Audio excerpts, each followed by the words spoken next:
Welcome to this episode of the Wolf of Possibilities podcast. Today, Shannon O'Hara and I will dive into myths, mysteries, and legends. We'll explore the difference between mythological obligations and mythological possibilities and look at how you can train your knowing. Shannon is a returning guest and one of my greatest inspirations. She is also the creator and founder of Talk to the Entities, an Access Consciousness specialty class, and an expert in the field of mysteries, myths, and legends. So welcome, Shannon. Hey. Hello, everybody. I like it. It sounded near like, hoo, hoo, hoo. Like, Hoo, hoo, hoo, ho, Santa ho, ho. Claus. Merry Christmas. Exactly. So what are myths and legends the way you see it? Well, a legend, a legend is like an epic story. It's such an incredible story that it becomes a legend.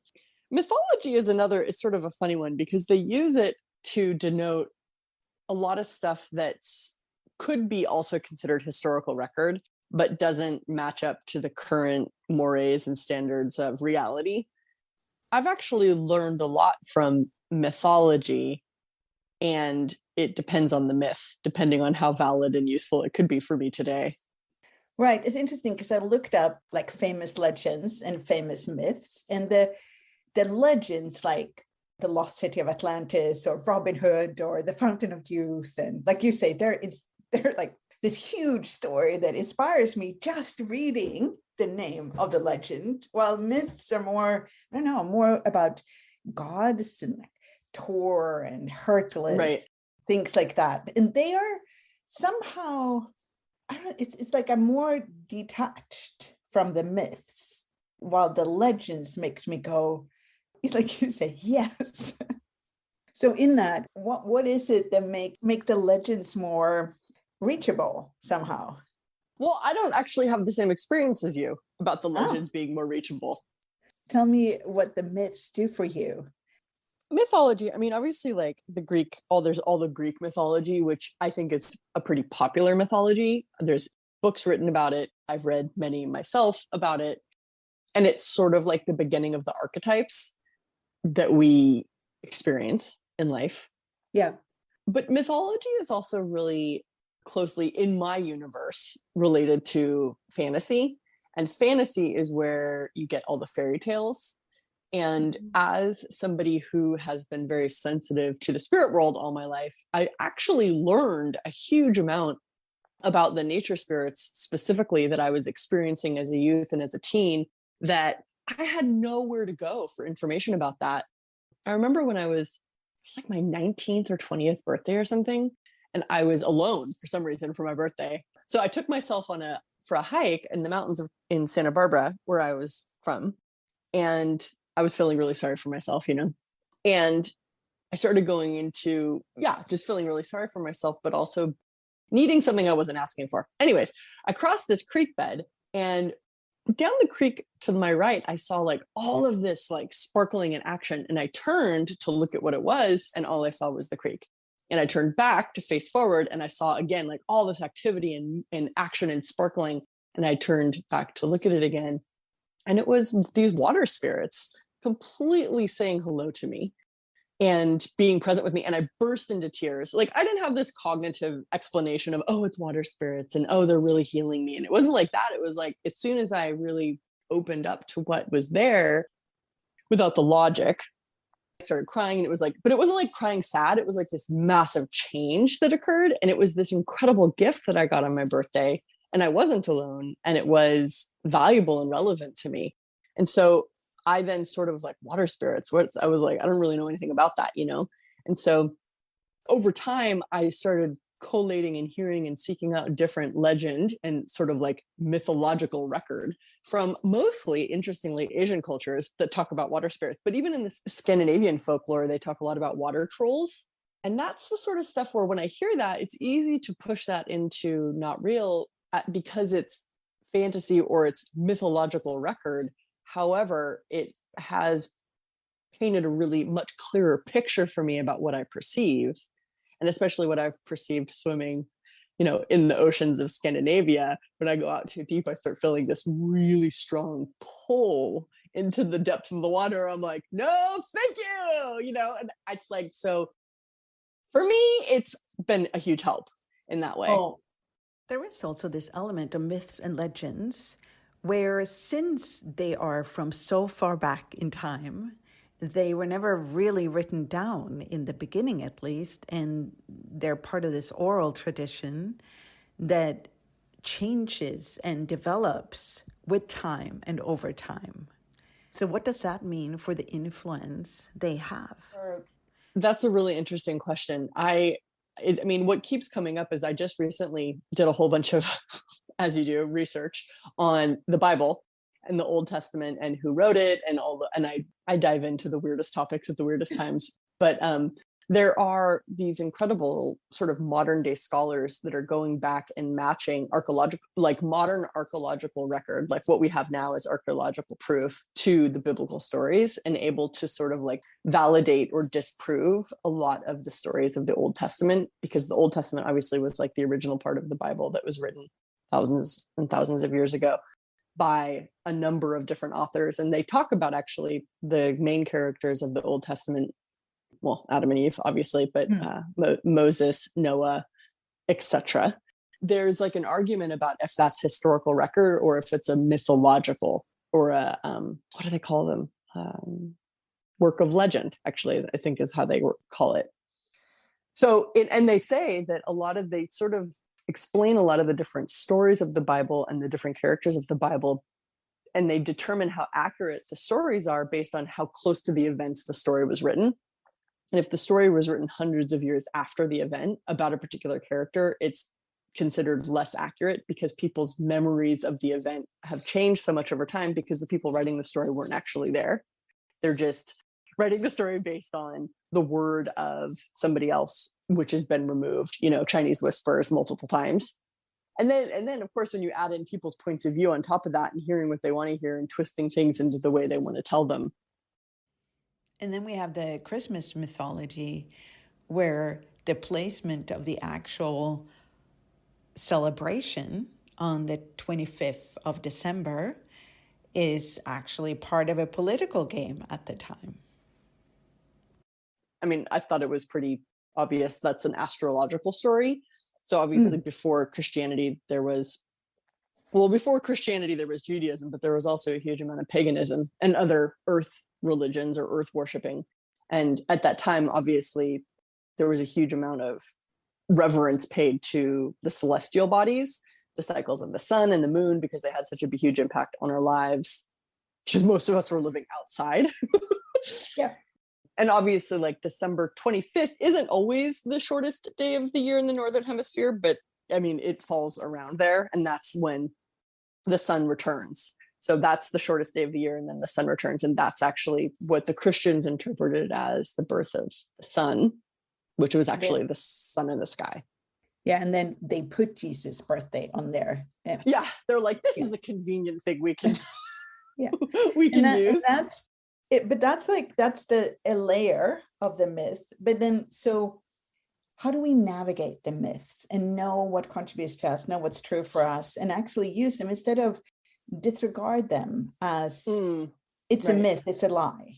Well, I think it's a really interesting question, because the thing that we just talked about the return of the sun and the shortest day of the year being around December 25th in the Northern Hemisphere every year, that's not a myth, that's fact. That's how the celestial bodies work. So but then when they layer on top this story about Jesus, and I'm not refuting or saying anything about Jesus's existence or not, but the story that comes after it could be considered mythological record.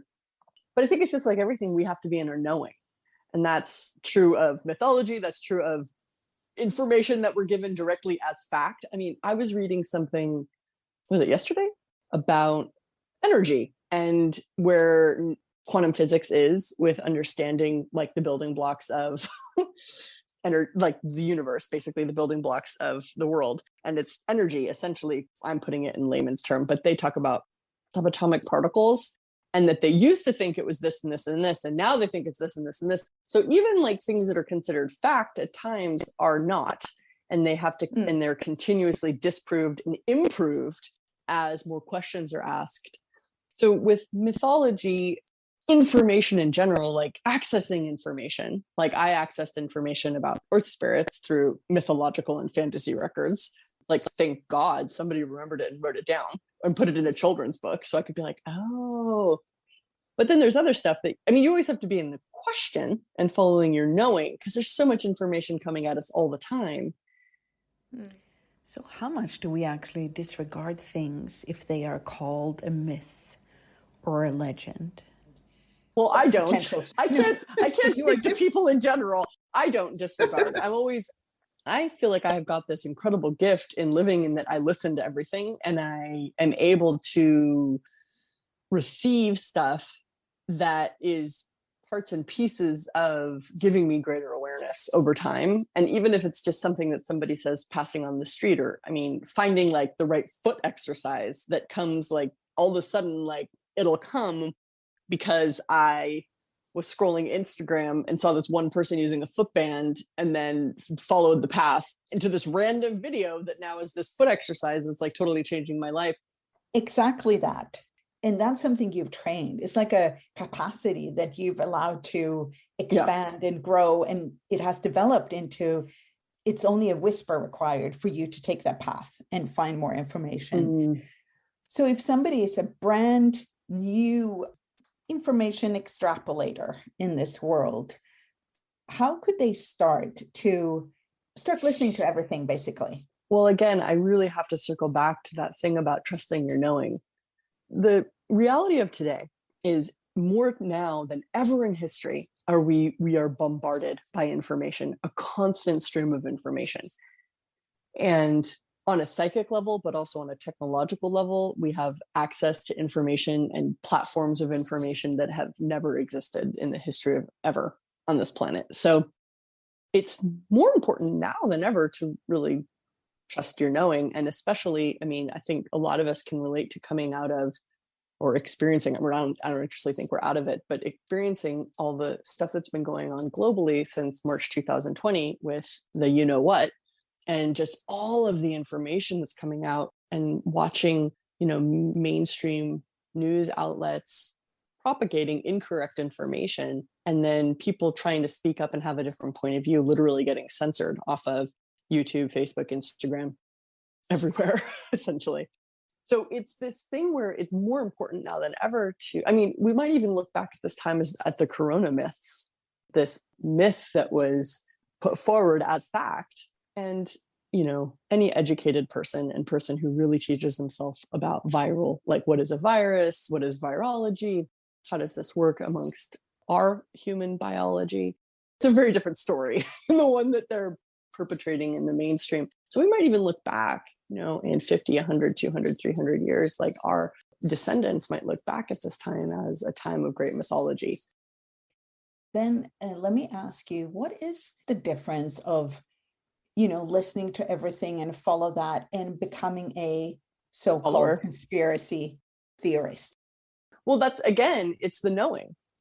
Yeah, I remember watching this documentary about the Heaven Gates cult, like maybe 11, 12 years ago. And I was so freaked out afterwards. It was like, I was super activated. I was so creeped out. And I remained creeped out and totally freaked out for a while. And I actually called my dad. I mean, I'm really lucky to have like this extremely different kind of father.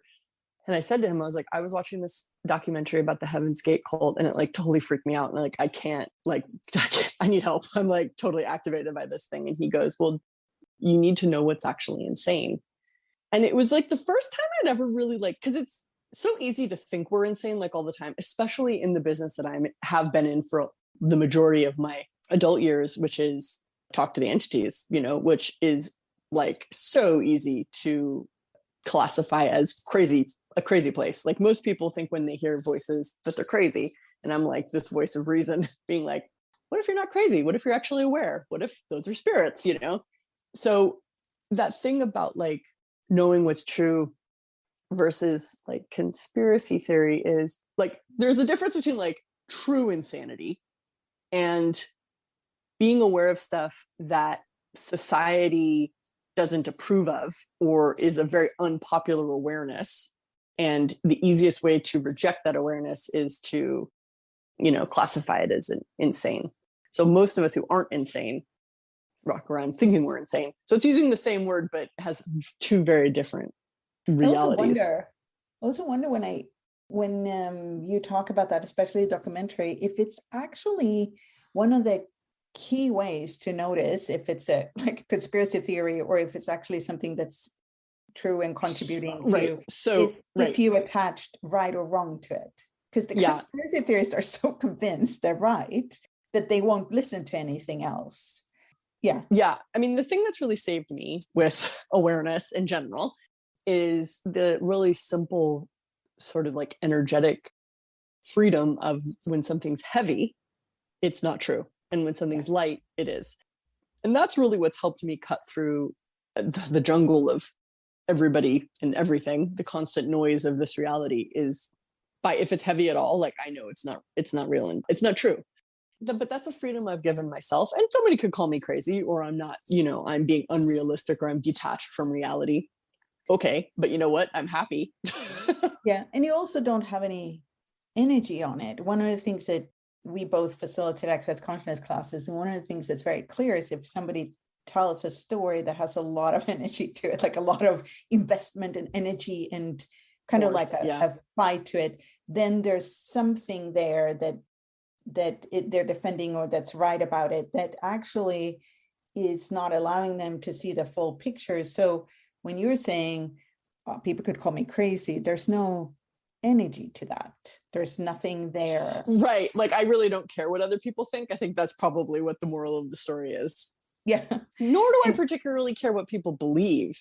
So it's like, I think a lot of conspiracy theorists, unfortunately, they might be aware of very real and relevant stuff, but then it's sort of like they have this desperation to get other people to see it, which that's, I think, where we make ourselves really crazy because you can't make people who don't want to be aware be aware. Well, talking about choosing to be unaware, you've also dived in and explored something called ancestral myths. And they seem very relevant at Christmas time to me. What are they? Well, that's kind of a big question. That's kind of a massive question. The ancestral myths would be essentially that who you are today is based on like your line of biological ancestry, which is still a very held to point of view, primarily in Asia.